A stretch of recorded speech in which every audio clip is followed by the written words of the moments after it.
Hi అండి, ఈరోజు chicken fry చేస్తానండి. 2 స్పూన్లు ఆయిల్ వేసుకుందామండి. 2 ఉల్లిపాయలు 2 పచ్చిమిరకాయలు అండి వేసుకున్నామండి.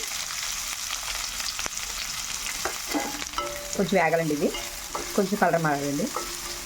ఇదిగోండి ఇలా కలర్ మార్చినప్పుడు ఒక 2-3 సార్లు కడిగేసుకొని చికెన్ పక్కన పెట్టానండి. వేసేసుకున్నామండి. దీంట్లో వేసుకుని ఒకసారి ఇలా కలుపుతామండి.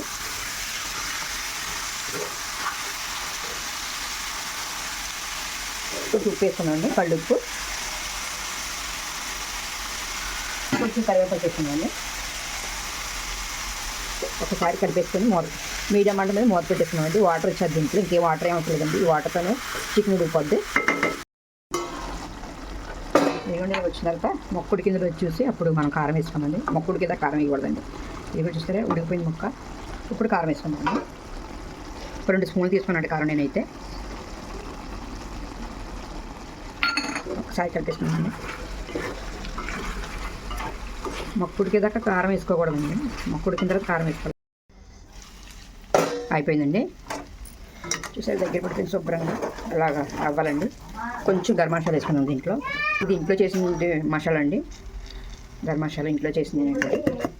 కొంచెం వేసిన కొంచెం ఘాటుగా ఉంటుందండి. కొంచెం కొత్తిమీర వేసుకున్నామండి.